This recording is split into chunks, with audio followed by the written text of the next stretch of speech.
पहिल्या शिवलिंगाची स्थापना. सर्व देवतांची पूजा मूर्तीच्या स्वरूपात केली जाते, मात्र महादेव असे एकमेव आहेत ज्यांची पूजा लिंग स्वरूपात केली जाते. शिवलिंगाच्या पूजेचे महत्त्व अनेक ग्रंथ आणि महापुराणांमध्ये सांगितले आहे. मात्र शिवलिंग पूजनाच्या परंपरेची सुरुवात कशी झाली याबद्दल फार कमी जणांना माहिती आहे. सर्वप्रथम शिवलिंगाची पूजा कोणी केली आणि शिवलिंगाच्या पूजेची परंपरा कशी सुरू झाली याबद्दल लिंग महापुराणमध्ये एक कथा आहे. लिंग महापुराण अनुसार एकदा ब्रह्मदेव आणि विष्णू यांच्यामध्ये श्रेष्ठतेवरून विवाद सुरू झाला.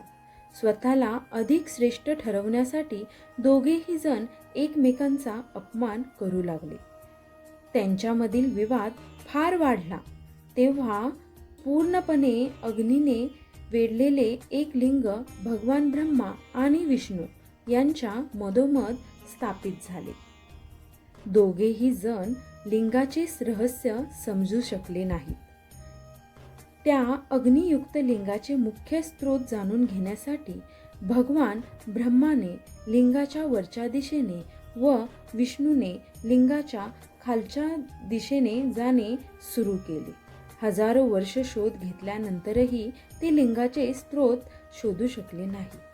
शेवटी दोघेही देव सुरुवातीला ज्या ठिकाणी त्यांनी लिंग पाहिले होते तेथे आले. तेथे येताच त्यांना ओम हा स्वर ऐकू येऊ लागला. तेव्हा त्यांना समजले की ही काहीतरी शक्ती आहे आणि ते ओम या स्वराची आराधना आणि विष्णूच्या आराधनेने खुश होऊन त्या लिंगातून भगवान शिव प्रकट झाले आणि दोन्ही देवांना सद्बुद्धीचे वरदान दिले. त्यानंतर भगवान महादेव अंतर्धान झाले व एका महादेवाच्या रूपात स्थापित झाले. लिंग महापुराण अनुसार भगवान महादेवाचे ते पहिले शिवलिंग होते.